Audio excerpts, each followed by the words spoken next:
Allora, il canto sesto del Purgatorio. Canto sesto del Purgatorio che, allora, dicevo la Margherita Carniello, diceva, data la situazione politica, un canto su cui fermarsi è questo? Un canto che parli di una situazione disgraziata, come pensava, come è quella dell'Italia nei nostri tempi. Ecco. E allora non mi sono dimenticato, ecco, di pensarci. Ed è stata, come al solito, una sorpresa. Dante riserva sempre delle sorprese straordinarie. Poi magari si legge, come fa il vostro vecchio professore, si legge una serie di commenti di questo, di quest'altro, di quell'altro, qualcuno recente, qualche altro vecchio, e fa altre scoperte. Siamo nel Purgatorio, voi sapete che c'è, almeno nella configurazione o nel modo di descriverlo che fanno molti, c'è un antipurgatorio dove si trovano quelli appena giunti e i primi che vengono trovati quali sono? Sono quelli che si sono salvati all'ultimo momento, oppure che erano addirittura fuori dalla Chiesa, discomunicati. Quelli sono i primi che noi troviamo nei primi canti del Purgatorio, oppure quelli che si sono pentiti, si sono pentiti all'ultimo momento della vita, come Manfredi, come Pia de Tolomei, che si sono salvati perché hanno avuto l'ispirazione e l'hanno colta all'ultimo momento. Più tardi cominciano i 6 gradoni del Purgatorio, vero? Quelli in cui si viene puniti a seconda dei vizi capitali: superbia, avarizia, lussuria, ira, gola, invidia, eccidia, anche se non segue quest'ordine Dante, ecco, se ne segue un altro. Qui ci troviamo in un punto che precede la salita dei gradoni. E il canto quinto, che è veramente una delle meraviglie del Purgatorio, quello che finisce appunto con i 5 versi della Pia de Tolomei,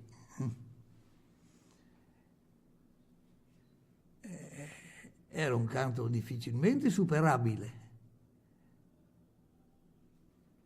Qual era la sorpresa che era avvenuta nei canti precedenti?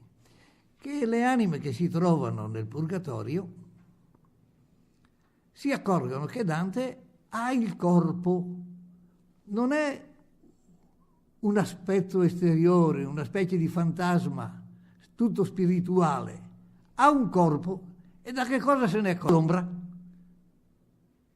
Le altre anime appaiono come esseri spirituali che si muovono, con tutte le fattezze che avevano da vivi. E invece Dante è col corpo e quindi fa ombra. E allora, cosa fanno queste anime? Si precipitano tutte addosso a Dante chiedendo suffragi, chiedendo le preghiere dei vivi sulla terra perché preghino per loro e affrettino il tempo della loro purificazione in Purgatorio. Ecco, Dante descrive nei primi versi questo gruppo di anime che si raccomanda e dopo di essere raccomandati capiscono che basta così, ecco. Sono sicuri che Dante se ne ricorda. Leggo dal primo verso del sesto canto. Quando si parte il gioco della zara, colui che perde si rimane dolente, ripetendo le volte, e tristo impara. con l'altro se ne va tutta la gente. Qual va dinanzi e qual di dietro il prende e qual dal lato gli si reca a mente. E non s'arresta, e questo e quello intende, a cui porge la man più non fa pressa e così dalla calca si difende. Tal era io in quella turba spessa, volgendo a loro e qua e là la faccia e promettendo mi sciogliere da essa. Dunque, fa riferimento al gioco, il gioco della Zara. Zara vuol dire il dado. Era il gioco, un gioco d'azzardo che assomiglia alla morra, dicono, in cui si gettavano 3 dadi e contemporaneamente si diceva Zara e i due avversari che giocavano dovevano indovinare o dicevano un numero più alto, più basso di 6 o superiore a 15. Se indovinavano con qualche numero di mezzo, nella somma, ecco, allora facevano il colpo. Si riferisce a Dante già a partita avviata e dice quando ci si divide dopo il gioco della Zara. Colui che perde, quello che ha perso, rimane dolente e continua a fare il gesto di gettare i dadi ripetendo le volte e tristo impara tristamente perché si è perso tutto e varrà per un'altra volta. Con l'altro, il vincitore, se ne va tutta la gente. Qual va dinanzi, c'è chi va davanti a lui e qual da dietro lo prende e qual dal lato gli si reca a mente. Ricordati di me, insomma aspettano tutti che dalla vittoria venga una mancia, un piccolo aiuto da parte di ognuno di quelli che sono gli amici. Egli non si arresta, non si ferma, continua a camminare e ascolta l'uno e ascolta l'altro, a quello a cui porge la mano, quello non fa più la pressione perché non ha bisogno di insistere e così lui si difende dalla calca di quelli che vogliono un aiuto. Così era in purgatorio per Dante, ecco, che si vede attorniato e pressato da costoro e così anche lui si difende. Tale ero io in quella turba spessa, volgendo a loro e qua e là la faccia, cioè guardando l'uno con l'altro e assicurando tutti quanti e promettendo riuscivo a sciogliermi, a liberarmi da essa. E adesso comincia a citare alcuni di quelli. Quivi era l'aretin che dalle braccia fiere di Ghinditacco ebbe la morte, ben in casa degli aretini, che era un giudice importante, un personaggio importante, che fu ucciso da un nobile che era un nobile ladrone e violento, che era stato ammazzato da Ghinditacco, ecco, e che, scusate,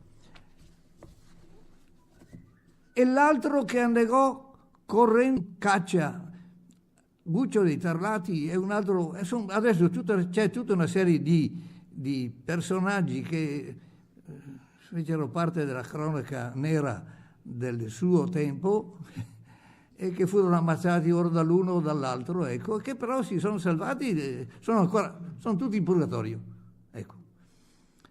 E l'altro che annegò correndo in caccia, qualcuno dice inseguendo, altri essendo inseguito, ecco. Quindi pregava con le mani sporte, con le mani tese, Federico Novello e quel da Pisa, Gano o Farinata degli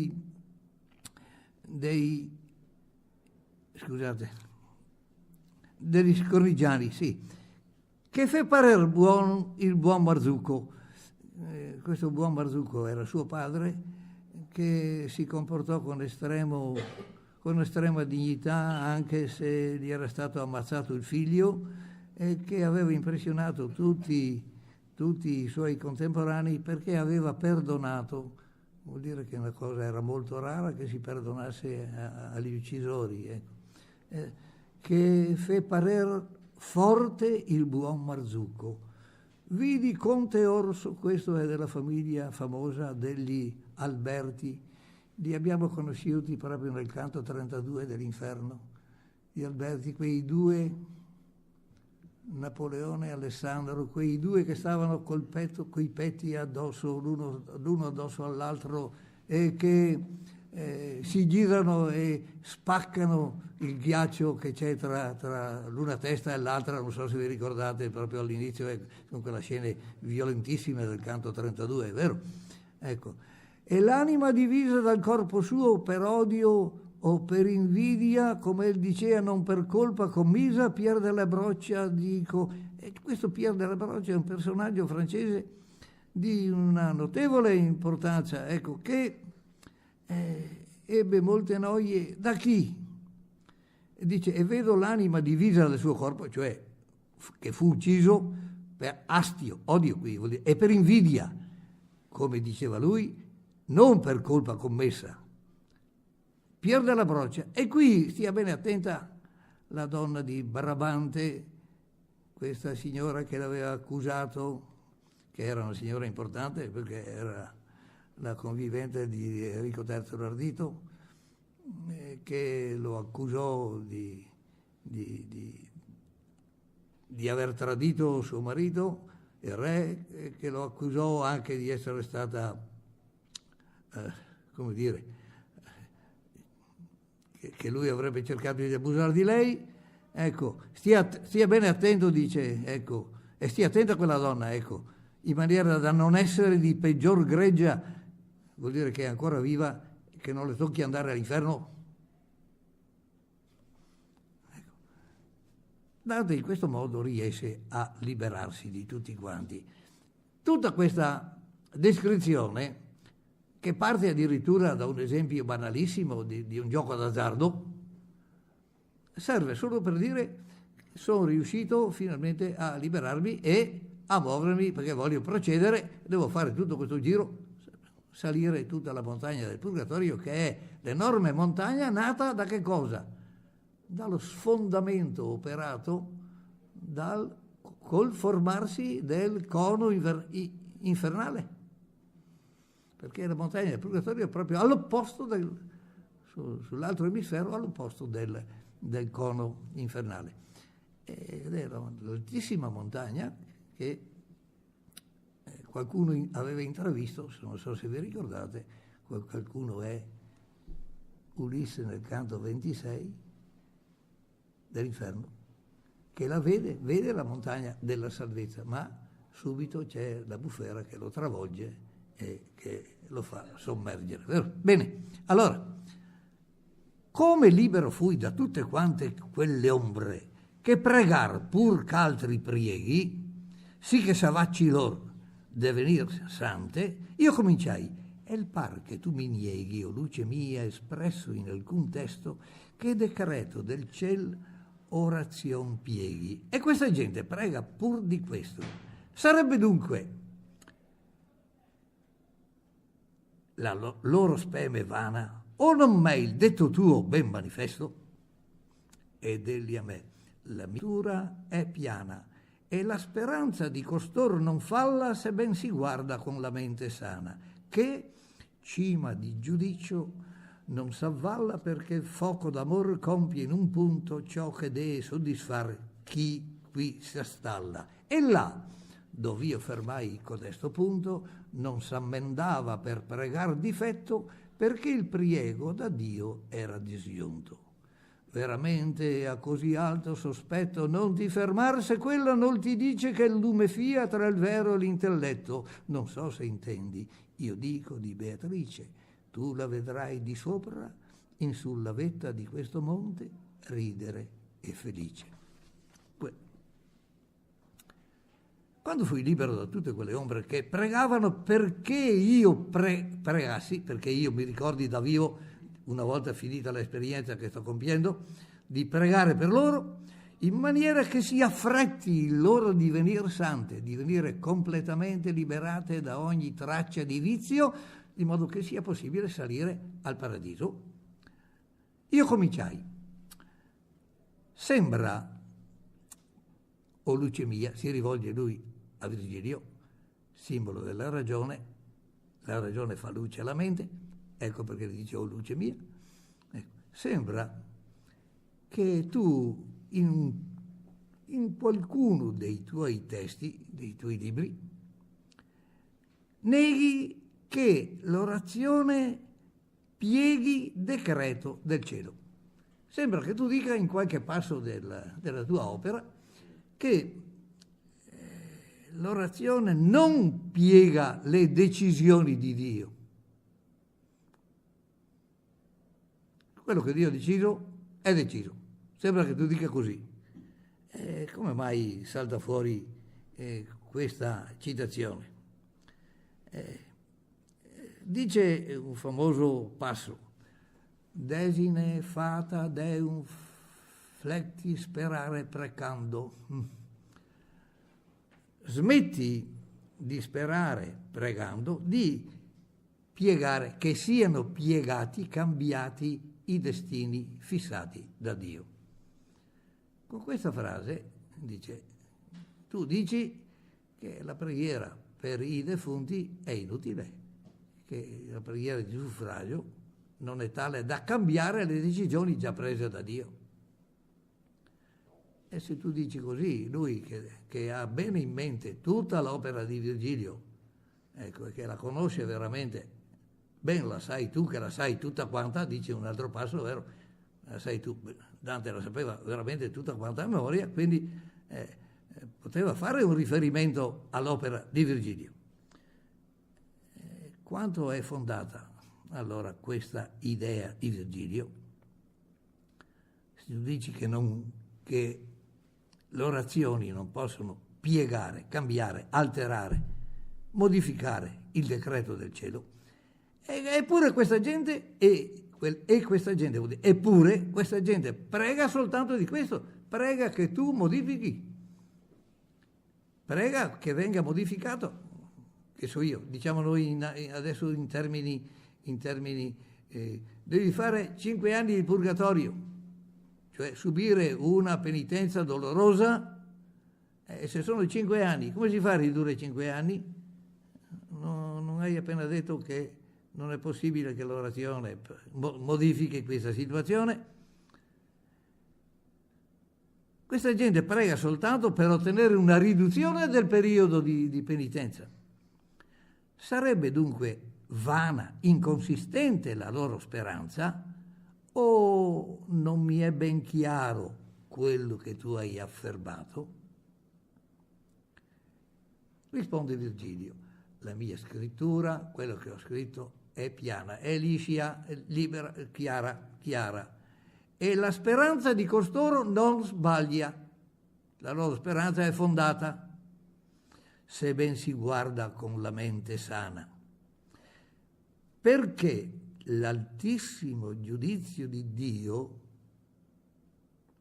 non si avvalla, non si piega, non scende giù, non si modifica, vuol dire, perché il fuoco d'amore compie in un punto, perché la bontà straordinaria di Dio, bruciando per così dire il tempo, compia in un breve tempo quello che dovrebbe soddisfare colui che si trova tra le anime purganti di questo monte di purificazione.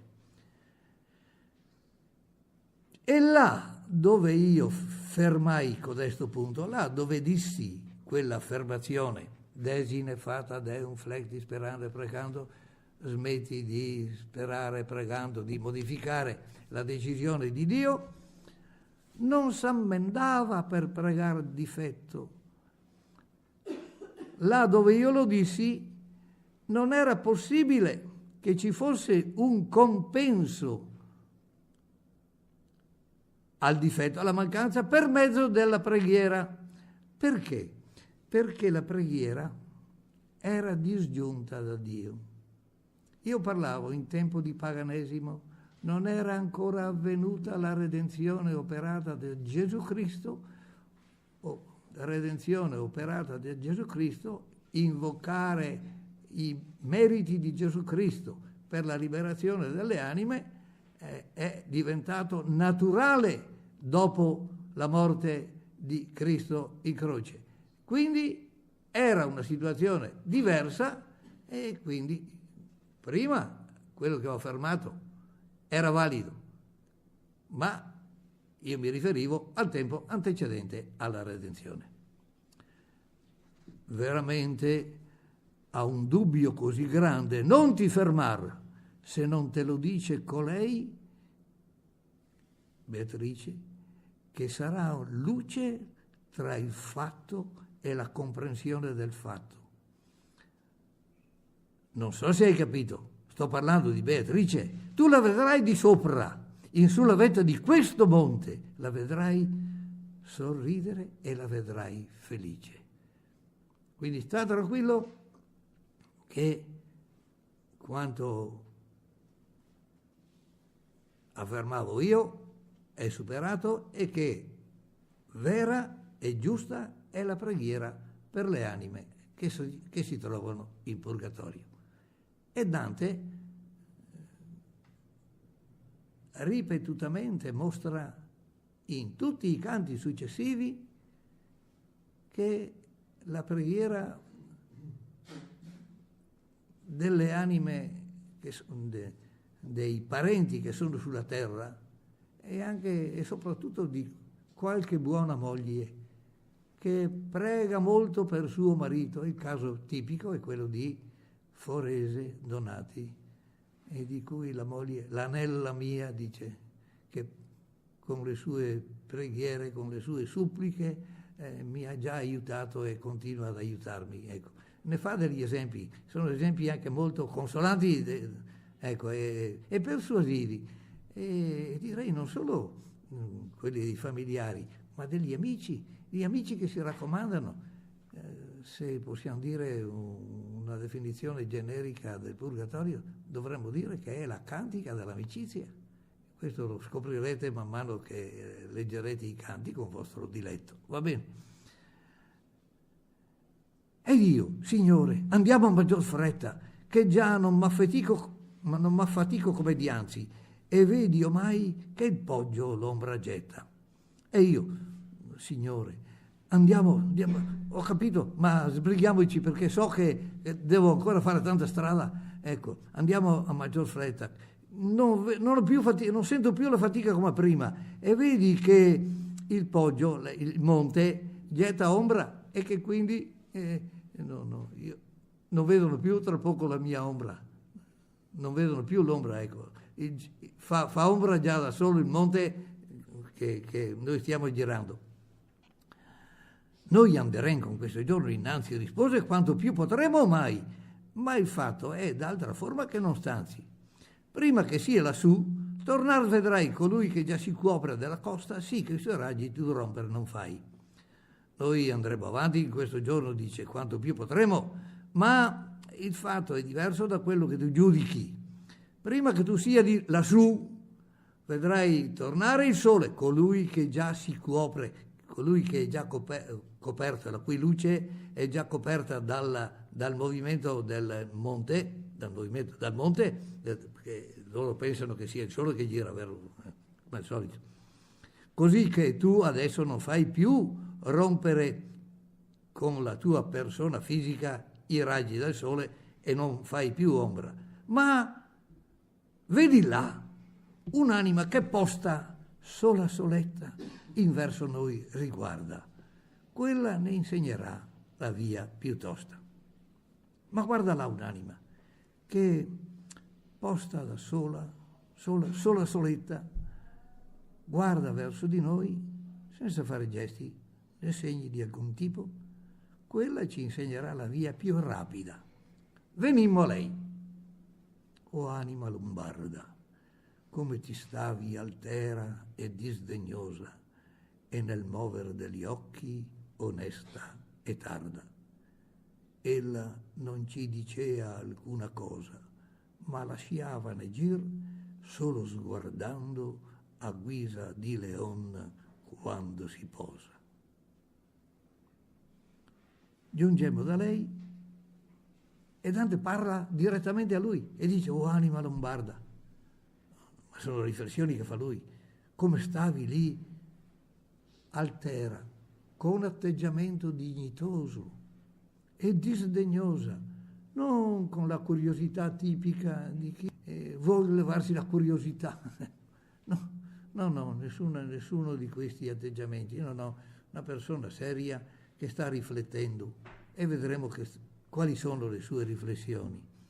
E nel muovere degli occhi, non che guarda qua e là, ma onoratamente e lentamente.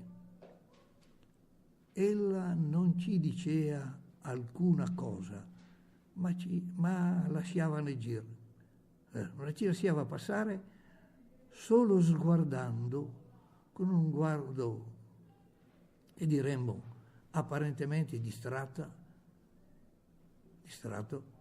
a guisa di leone quando si posa, come un leone quando si ferma. Quindi il leone ha un'imponenza fisica, ci guarda, ma non rivela nessun sentimento. Qualche studioso ha detto che qui Dante lo presenta con una dignità che è paragonabile a quella del canto 10 dell'Inferno quando si parla di Farinata. Non so se vi ricordate con quanta dignità. È che là è Farinata che interviene, perché sente parlare in toscano, e che gli dice: o tosco che per la città del fuoco vivo te vai così parlando onesto, piaceti di restare in questo, ti piace di restare, cioè dice fermati, abbi la bontà di fermarti, ecco, in una maniera però molto dignitosa, tutta molto dignitosa.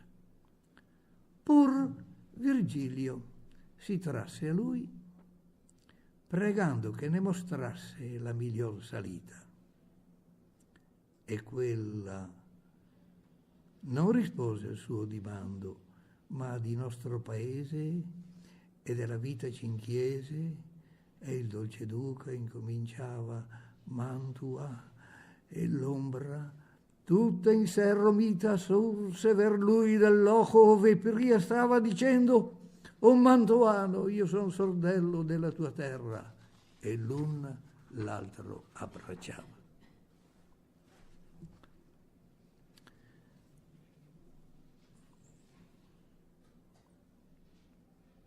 Non di meno, Virgilio si avvicinò a quest'ombra soletta, pregandolo che ci mostrasse la miglior salita, non una qualunque, la migliore. E quella non rispose a questa richiesta, ma ci chiese subito di dove venite. E della vita ci chiese, e ci richiese della nostra condizione, chi fossimo. E il dolce duca incominciava: Mantua me genuit, Calabri rapuere, tenet nunc partenope, Cecini Pasqua, Rura duces. Vedo che qualcuno sa ripetere, pensate che godimento per me, ecco, vedere, ecco, che sapete anche sto distico famoso a memoria. Sì, dunque, Mantua me genui, mi ha generato Mantova, mi rapirono, sono morto. Calabri, ecco, nella regione chiamata allora Calabri, ecco, nella Calabria, ma non era Calabria, avanti. Tenet nunc, mi conserva Partenope, Napoli, nunc Partenope. Cantai, Cecini, Castra, Rura, Duces. Campamenti, le campagne, i capi, vero? Ma dice solo Mantua, e l'ombra, ha sentito la parola Mantua, tutta in serro mita, che stava tutta solitaria, concentrata in se stessa, surse, reagisce immediatamente, si alza dal loco dove stava prima, dicendo: o mantovano, io sono sordello della tua terra, della tua zona, e l'un l'altro abbracciava. è chiaro che l'emozione per Dante è enorme. Ecco. Ed è un'emozione tale che la descrive, sentite con quanta passione e con quanta prontezza. Sono Sordello. Chi è sto Sordello? Era un poeta provenzale. Sordello era non poeta provenzale, era un mantovano, su questo si sa, ma che era divenuto famoso come poeta che aveva scritto in provenzale, lingua che Dante conosceva benissimo, sia Languedoc e Languedoil, vero? Le due lingue francesi, conosceva benissimo Dante e lo fa capire in qualche passo anche della commedia. Questo Sordello aveva scritto in lingua provenzale, era un famosissimo trovatore. Ora, questo Sordello era nato all'inizio del 300, era stato nella corte del Marchese di San Bonifacio, signore di Verona, ne aveva celebrato la moglie Cunizza da Romano, sorella di Ezzelino e compagnia. Ora, era evidentemente stato anche lui un po' capestrato da giovane, ma poi si era dato un tipo di poesia più seria, più profonda, aveva avuto delle traversie, era dovuto fuggire, rifugiarsi nella Marca Trevigiana in certi periodi, ma queste notizie biografiche si giovano, ecco, e magari ve le vedrete anche tranquillamente da soli, ma la realtà è che aveva scritto un famoso lamento per la morte di Sir Blackaz, che l'aveva reso famosissimo ai suoi tempi e che Dante aveva evidentemente letto e studiato, e che per lui era divenuto, in un certo senso, un modello di poesia, che diremmo di argomento civile. Ora, di poesia di argomento civile, qualche cenno vi farò più avanti, c'era stato un notevole sviluppo in Italia con un altro poeta antecedente a Dante, Pittone d'Arezzo. E quindi Dante aveva anche modelli recenti davanti a sé. Ma qui lui è colpito soprattutto da questo sentimento di fraternità tra due che appena si conoscono essere della propria zona, della propria terra. Son Sordello della tua terra. E si abbracciano. Dante è talmente colpito che dedica tutto il resto del canto a considerazioni su questi fatti. Queste considerazioni sono quelle che fanno sì che il canto sesto del Purgatorio sia ritenuto, assieme al sesto dell'Inferno e al sesto del Paradiso, caratterizzato dal nome canto politico. Quello dell'Inferno, se ben ricordate, era stato lì nell'incontro con i golosi, era stato l'incontro con Ciacco, e Ciacco aveva detto: voi cittadini mi chiamaste Ciacco per lo dannoso vizio della gola, come tu vedi alla pioggia mi fiacco. E poi era servito subito come occasione per Dante per fare richieste. Dimmi come sono i cittadini, c'è Tizio, Caio, Sempronio, ci sono persone importanti, come si sono comportati?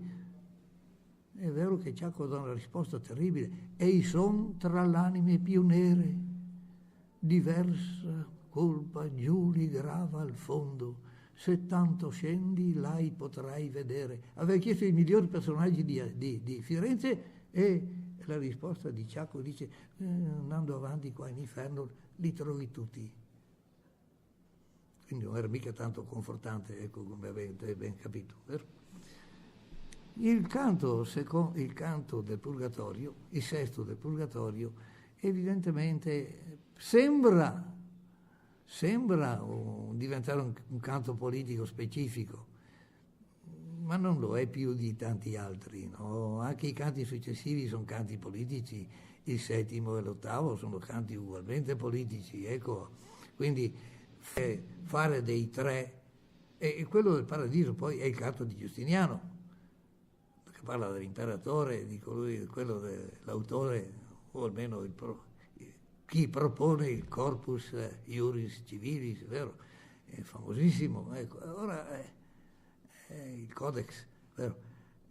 Sì, si capisce che è un argomento politico, ma quante volte poi parla Dante di politica? Beh, parla una quantità di volte, ecco. Quindi è sbagliato dire canti politici, questi tre soli, ecco. Andiamo pure avanti. Leggiamo adesso le considerazioni. Questa famosa digressione, la chiamano digressione, che parrebbe uscita di strada, in realtà interrompe il cammino, non è affatto un'uscita di strada, anzi è un affrontare un argomento in maniera sistematica. Ahi serva Italia, di dolore ostello, nave senza nocchiere in gran tempesta, non donna di province, ma bordello. Quell'anima gentil fu così presta sol per lo dolce suon della sua terra di fare al cittadin suo quivi festa, e ora in te non stanno senza guerra le vivi tuoi, e l'un l'altro si erode di quei che un muro di una fossa serra.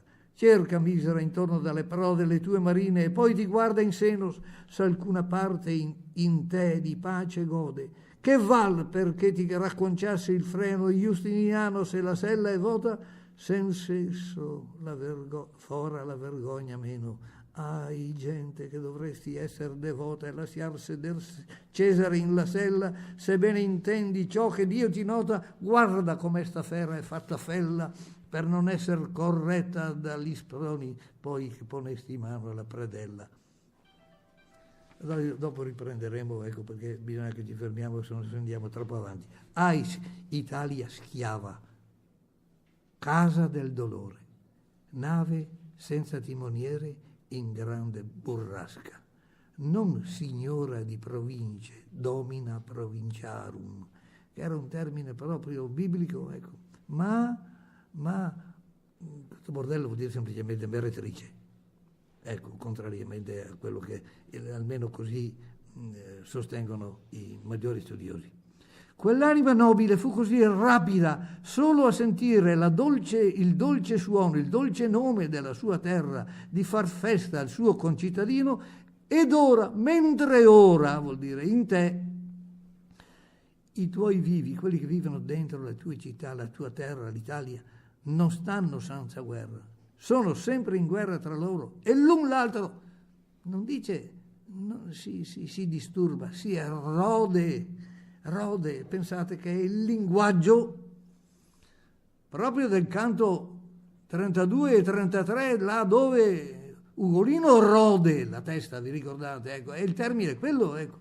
L'un l'altro si rode di quelli che sono dentro a una città, e per designare una città dice un muro, che le mura è un torrente, un fiumicello, una fossa, un fossato, serra. Quelli che si trovano dentro a una qualunque città, quale che sia, bianca, nera, guelfa o ghibellina, si mangiano, si erodono, dice. Cerca, disgraziata Italia, guarda intorno alle tue marine, e guardale dove, guarda lungo le coste, guarda i lidi, e poi guarda anche l'interno, guarda sulle coste e guarda anche all'interno, in seno, dentro. Guarda se c'è una parte di te che sia in pace, no? guerra dappertutto. Che cosa è contato?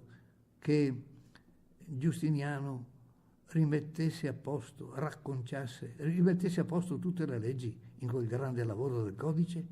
Se la sella è vuota, se non c'è l'imperatore, se non c'è colui che deve governare le cose civili della terra, senza di esso la vergogna sarebbe minore, senza questo freno.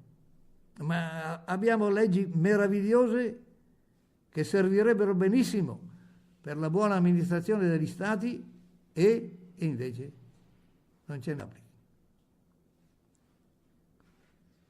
Lo dirà tremendamente anche le canzoni. Le leggi sono, ma chi può manna ad esse? Nullo, nessuno. Il canto 16 del Purgatorio è lo stesso, nel famoso incontro con Marco Lombardo, quel canto 16 che vi nomino sempre, ormai l'avete imparato bene, che è il 50° della commedia e è messo proprio al centro, 50°. A metà, perché è responsabilità dei singoli uomini se le cose vanno male. Non è un caso, c'è niente di casuale, è volontà degli uomini. Tutto dipende dalla scelta cosciente degli uomini. Senza di esso, senza questo freno, la vergogna sarebbe minore. E poi si rivolge subito, avete sentito che manca l'imperatore, ma gente che dovresti essere devota all'imperatore, sta parlando dei signori d'Italia, non sta parlando dei preti e neanche dei cristiani, sta parlando dei signori. Dovresti essere devota all'imperatore e lasciare che Cesare sedesse in la sella, ti governasse, sebbene intendi ciò che Dio ti nota, sebbene intendi quello che dice il Vangelo di San Matteo. A Cesare quel che è di Cesare e a Dio quel che è di Dio. Questa è proprio la citazione, è quella. Se ascolti bene quello che dice Dio, guarda come questa fiera è diventata crudele, feroce, per il fatto di non essere corretta, guidata, obbligata dai colpi di sperone come fa il cavaliere che regola il cavallo. Se quando il cavallo scalpita e non obbedisce, lo colpisce, lo ferisce, lo fa patire i dolori degli speroni. Dopo che tu hai posto mano alla briglia con cui dovresti guidare questo cavallo che è impazzito, e adesso comincia dettagliatamente. Tu, Alberto Tedesco, che abbandoni costei che è fatta indomita e selvaggia, e dovresti inforcarli i suoi arcioni, giusto giudizio dalle stelle caggia sopra il tuo sangue, sia novo ed aperto, tal che il tuo successor temenza naggia, che avete tu e tuo padre sofferto per cupidigia di costà distretti, che il giardin dell'imperio sia deserto. Alberto Tedesco, Alberto è l'imperatore tedesco, eletto imperatore nel 1298, che muore nel 1308. Alberto Tedesco che abbandona costei, non si interessa, è imperatore, è eletto imperatore, non si interessa neanche dell'Italia, come se neanche l'Italia ci fosse, e sono i suoi domini. Dante pensa, costei che è divenuta non domata e selvatica, e dovresti inforcare, dovresti ben esercitare il tuo potere su questa cavalla pazza e guidarla. Un giusto giudizio dalle stelle caggia sopra il tuo sangue, venga una punizione giusta. Probabilmente fa riferimento alla morte di un figlio di Alberto, che morì proprio nel 1307, e alla morte e alla fine di Alberto Tedesco nel 1308. Ecco, cada sopra il tuo sangue, sopra la tua stirpe, e sia nuovo ed evidente, in maniera che il tuo successore abbia timore di mancare al suo dovere di imperatore, di essere la guida. Perché tu e tuo padre Rodolfo avete tollerato distretti, cioè interessati soltanto agli interessi delle zone della Germania, distretti, cioè badando soltanto, trattenuti dalla smania, dalla sicurezza dei territori tedeschi, avete tollerato che il giardino dell'impero, l'Italia, sia abbandonato. È colpa vostra, lo dici chiaramente, quindi chiamandoli per nome. Vieni a vedere Montecchi e Capelletti, Monaldi e Filippeschi, uom senza cura, color già tristi e questi con sospetti. Vieni, crudele, vieni, e vedi la pressura dei tuoi gentili, e cura lor magagne, vedrai Santa Fior com'è oscura. Vieni a vedere la tua Roma che piange vedova e sola, e dì e notte chiama, Cesare mio, perché non m'accompagni? Vieni a vedere la gente quanto s'ama, e se nulla di noi pietà ti muove, a vergognarti vieni della tua fama. Vieni a vedere, adesso qui nomina le famose famiglie di Verona, i Montecchi e i Capelletti, gli uni i Montecchi erano ghibellini, i Capelletti Guelfi, Monaldi e Filippeschi, e questi sono prima Guelfi, Monaldi e Filippeschi sono ghibellini, uomo senza cura, cioè senza preoccupazione. Questi già tristi, questi non hanno neanche più peso politico, e questi con tanta facilità cadranno nel nulla anche questi. Vieni, adesso comincia a dire vieni, vieni, vieni, 4 volte, o 5 di fila. Vero? Vieni, crudele, vieni, e vedi come sono schiacciati i tuoi gentili, cioè come quelli che sarebbero dovuti essere i tuoi rappresentanti non contano niente. Sono più un'occasione per la formazione di 2 grandi partiti che in Italia sono causa di rovina ulteriore. E cura i guasti che hanno. E vedrai Santa Fiora, era tutta una zona vicino al Monte Amiata che apparteneva agli aldobrandeschi, una famosa famiglia di feudatari tedeschi, sono in gravissima decadenza, non contano più niente. Anche quelli che dovevano essere i tuoi rappresentanti non hanno più alcun significato. Vieni a vedere la tua Roma che piagne vedova e sola, e ti chiama dì e notte, Cesare mio, perché non m'accompagni? Perché non ti interessi di venire? Dante ha in mente, chi ha in mente? Arrigo VII o Enrico VII di Lussemburgo, che sarà eletto proprio come successore di Alberto, ecco, e che però tutto in un primo momento non si muove, non fa niente, e allora lui lo prega di venire, di sbrigarsi, e gli scrive direttamente. Vorrebbe vedere l'ordine ritornato con l'autorità imperiale, e non una città che contro l'altra si rovina, ma non solo contro l'altra, all'interno delle singole città. Perché pensate quello che facevano? Se ci si pensa un attimo, pensate che per causa di partito Firenze, quando c'erano i ghibellini, rovinavano tutte le case dei Guelfi, e quando vincono i Guelfi rovinano abbattono letteralmente le case, palazzi dei ghibellini.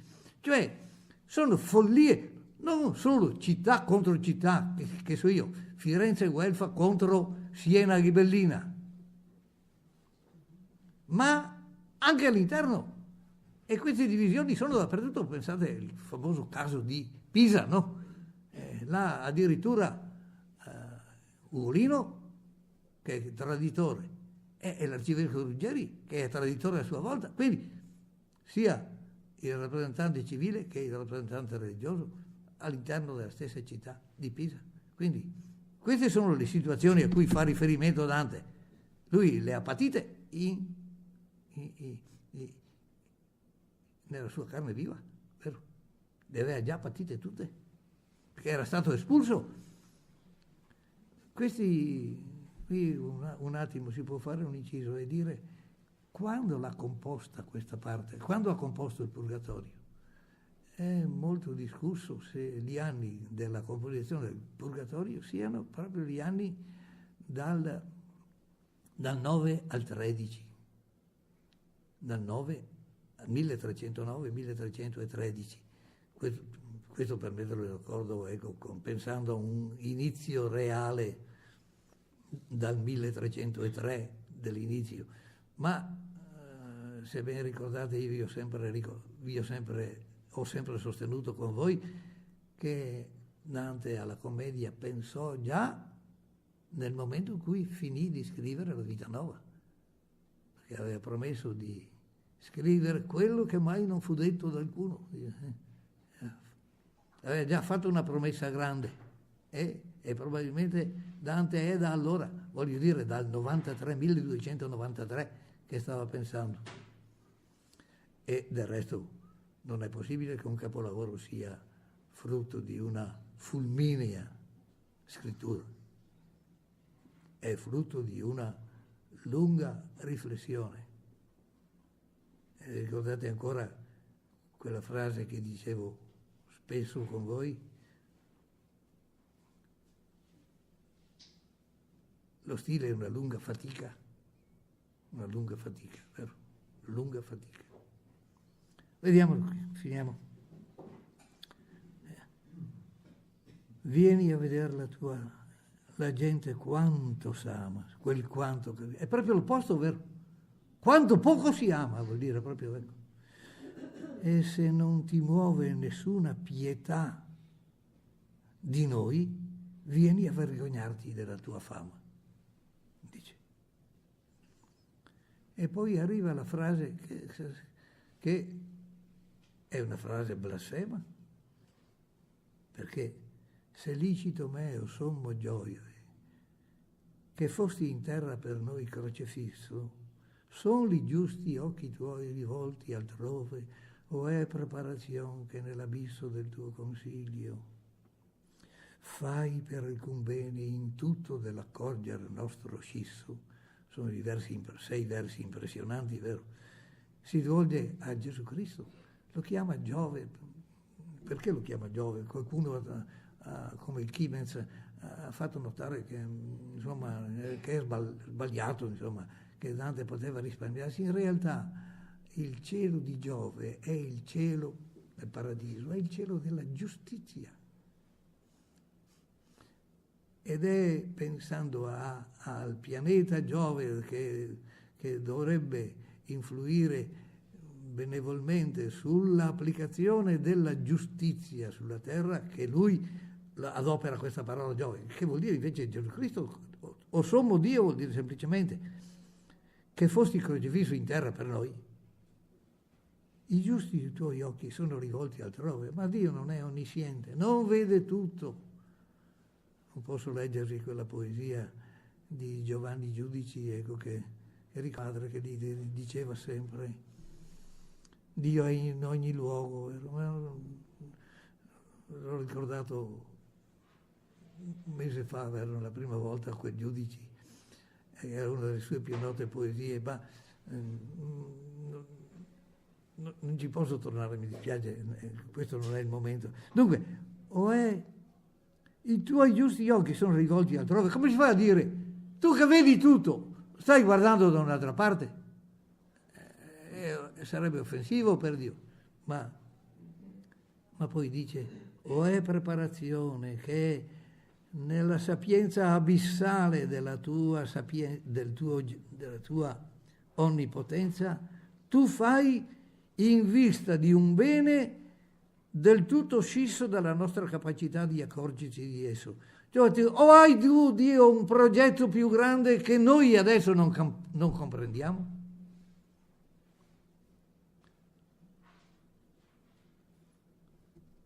Perché le città d'Italia, tutte piene sono di tiranni, ed un Marcel diventa ogni villan che parteggiando viene. Fiorenza mia, ben può essere tu contenta di questa digressione che non ti tocca, mercé del popol tuo che si argomenta. Molti han giustizia in core, tardi scocca per non venire senza consiglio all'arco, ma il popol tuo l'ha in sommo della bocca. Molti rifiutan lo comune incarco, ma il popol tuo sollecito risponde senza chiamare e grida: io mi sobbarco. Or ti fa lieta che tu hai ben donde, tu ricca, tu con pace, tu con senno. Sì, io dico il ver, l'effetto non nasconde. Atene e la Cedemona, che femmo l'antiche leggi, e furono sì civile, furono al viver bene, un picciol cenno verso di te che fai così sottili provvedimenti, che a mezzo novembre non giunge quel che tu d'ottobre fili. Quante volte del tempo che rimembra e legge, moneta, ufficio e costume hai tu mutato e rinnovato membra, e se ben ti ricordi e vedi lume, vedrai te somigliante a quella inferma che non può trovar posa in sulle piume, ma con dar volta suo dolore scherma. Dunque vediamolo. Perché, verso 124, le città d'Italia sono tutte piene di tiranni, ed è vero, perché anche se spesso le città avevano adottato sistemi di maggiore democrazia, i capi delle fazioni erano veri e propri tiranni quando arrivavano al potere. Ed un Marcel diventa ogni villan che parteggiando viene, ogni uomo della villa, ogni contadino, diremmo noi, sì, che viene a mostrarsi come uomo di partito, appare un Marcello, cioè quel condottiero che si oppose a Cesare, ritenendolo colui che stava distruggendo la Repubblica Romana. Si parla di un Marcello, non quello che nel 220 a.C. aveva difeso Siracusa, si parla proprio dell'avversario di Cesare, che aveva capito che Cesare sarebbe stato il dittatore assoluto, il padrone assoluto di Roma, e che cambiava la Repubblica in una monarchia, una dittatura, certamente. Fiorenza mia, puoi essere soddisfattissima tu di questa digressione che non ti tocca, semmai c'è una città che sia toccata da questi ragionamenti, è Firenze. Quindi il tono è di un amaro sarcasmo. Per merito del tuo popolo che si dà da fare per la tua tranquillità. Sì, sono sempre in lotta. Molti hanno giustizia in cuore e la giustizia ritarda sempre, dice, perché vuole essere una giustizia meditata, è troppo senza consiglio. Questa è un'immagine, quella della freccia che parte dall'arco e che veniva tirata all'interno perché fosse tesa fino alla resistenza dell'arco, in maniera da avere il massimo di spinta, ma la fatica di tirarla avveniva senza consiglio. E così, se fate tutto senza meditare, non combinate niente di niente. Ma il popolo tuo la giustizia l'ha sempre in bocca, bisogna fare giustizia. Molti rifiutano le cariche pubbliche altrove, ma il popolo tuo di Firenze, no, quello sollecito risponde senza essere chiamato: son pronto, mi sobbarco tutto. Or ti fa lieta che ne hai ben motivo, tu ricca. Era vero, era ricchissima, ma lui credeva di prenderla in giro. Se c'era mai una città ricca era questa, quel fiorino d'oro a 29 carati era stata una dei segni della potenza incredibile di Firenze. È la città più ricca d'Europa allora, più ricca di Milano. Era la più grande città d'Europa. Se ce n'era una che aveva più popolazione, che era Venezia, e ne aveva 90.000, ma tutti i suoi traffici erano con l'Oriente. Ma in Europa Firenze era la città, quando Parigi aveva neanche 30.000 abitanti, Pensate, ecco, e ne aveva 75.000, ma di una ricchezza impressionante. Tu ricca, tu con pace no, e tu con senno tanto meno. Sì, io dico la verità, basta guardare gli effetti, non fate altro che scannarli. Atene e Sparta, che fenno le antiche leggi con i due grandi legislatori, Solone e Licurgo, vero? E furono così civili, hanno fatto una cosa da niente, fecero un piccolo cenno rispetto alle tue leggi, alle leggi proprie tue di Firenze, un piccolo passo in confronto a te, che fai dei provvedimenti così sottili, che sarebbe così meditati, che a mezzo novembre non giunge quel che tutto ottobre fili, ed è un terribile sarcasmo.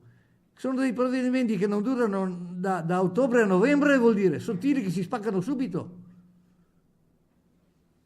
Quante volte nel tempo che tu ricordi hai cambiato leggi, moneta, compiti pubblici e modo di vivere, e cambiato anche rappresentanza pubblica. E se ben ti ricordi e vedi lume e mediti, vedrai che tu sei simile a quella ammalata che non riesce a trovare pace quando è a letto e ammalata, ma col girarsi da un'altra parte crede di ridurre il suo dolore. Ora, su questa parte qui e su questo canto qualcosa voglio dirvi, perché indipendentemente dal libro, il canto è un canto evidentemente di un uomo addolorato, di un uomo avvilito, di un uomo che si sfoga e che cerca di tutti quanti e di ristabilire una situazione di riflessione civile. Sembrerebbe un uomo disperato, che non vede una via d'uscita. E così l'hanno interpretato molti studiosi, anche seri, anche Pasquini e Quaglio. Nel loro commento hanno scritto delle cose che fanno impressione, ecco, e che in pratica dicono qua Dante esagera, Dante sbaglia, ecco. Vi dirò che vi ho accennato questi due studiosi perché me ne sono reso conto, mi sono reso conto di questi giudizi così severi su Dante, perché avendo dedicato un pochino di tempo a cercare altri commenti vecchi, ho trovato il commento fatto da Giovanni Gentile. Qualcuno non l'avrà mai sentito nominare, ma qualche altro lo conosce bene, questo Giovanni Gentile. Fu il ministro della pubblica istruzione del primo fascismo e si diceva uno l'autore della voce fascismo dell'enciclopedia italiana, ecco, il quale Giovanni Gentile, leggendo questo canto, ne parla con commozione e se sente questa disperazione di Dante, questo dolore, questo affanno,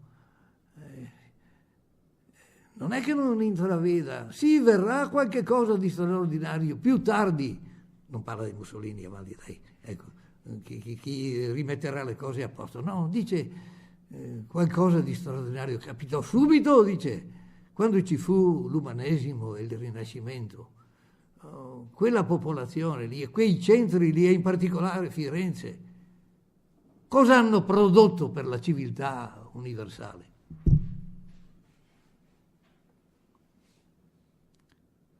Lui ne parla quindi non ma con un certo, diciamo pure, nazionalismo che nasce, ecco, dal vedere come l'altissima civiltà attestata dall'umanesimo e dal Rinascimento sia ben più grande di tutte queste lotte tra cittadini. Dante ha in mente dell'altro. Ecco, e quelle pagine di Giovanni Gentili si confortano poi pensando a che arriverà, ed è arrivato, il risorgimento nazionale e che l'Italia nell'Ottocento è riuscita a diventare Stato e quindi insomma c'è stata una ripresa, ma questo non è capire il canto né trovare le motivazioni profonde e serie che Dante adopera. E dove le possiamo trovare queste ragioni più serie e più profonde? Perché proprio quegli autori anche recenti e vivi, no? Quaglio è morto poveretto, vero? Ma penso a Pasquini, ecco, che hanno detto quel che vi ho accennato, dicono qui si sente un tono che è sbagliato, è eccessivo e questa è retorica. Addirittura pare una tirata che dà ragione a Croce, allora per il giudizio di natura estetica. Addirittura quando di passione ne senti in Dante, quando parla di Firenze, Fiorenza mia, può essere soddisfatta di questa digressione che non ti tocca a causa. Ma ecco, io vi ricorderò allora il canto 25 del Paradiso. Il canto 25 del Paradiso che voi avrete piacere di rivedere con i vostri occhi, che comincia: se mai continga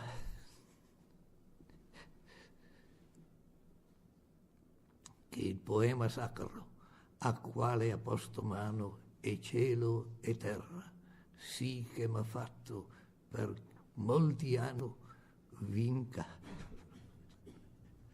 la crudeltà che fuor mi serra dal bello vile ove abitai fanciullo, nemico ai lupi che li fanno guerra, con altro vello mai ritornerò poeta a Firenze. Cioè io spero di essere incoronato poeta a Firenze e là nel tempio nel mio battesimo riceverò il cappello, la laurea di poeta laureato, ecco. Ma il canto 25 è il canto in cui Dante, dopo di aver subito il primo esame, che è quello sulla fede, e in cui l'esaminatore è San Pietro. Il canto 25 è il canto in cui l'esaminatore è San Giacomo e gli fa l'esame sulla speranza, ma non gli rivolge domande per verificare se ha speranza, perché dice: non c'è nessuno che abbia la speranza di Dante.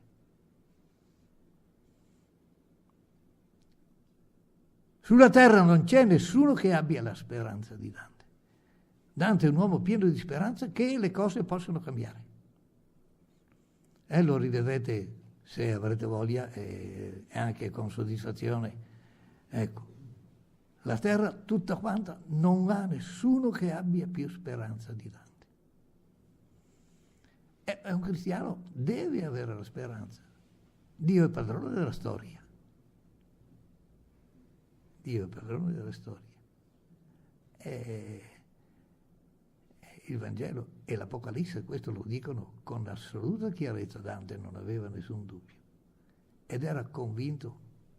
Sì, tanto è vero che quando si ricorda che si parla della Chiesa, non dice, ci ha ricordato qualche pensatore, che non dice che la Chiesa supererà tutti i suoi nemici, ma che non sarà superata da nessuno, che è una cosa diversa. E Dante ha questa speranza. Ecco, io vi accenno perché ho fatto fatica a mandare giù qualche rospo in queste letture che storicamente ritengo superate. Ecco, va bene. Questo per quanto riguarda Dante. Siccome vi ho abituati che vi leggo sempre qualche cosa anche di più recente, siccome sta settimana ho letto un libro, non so quanti di voi abbiano letto,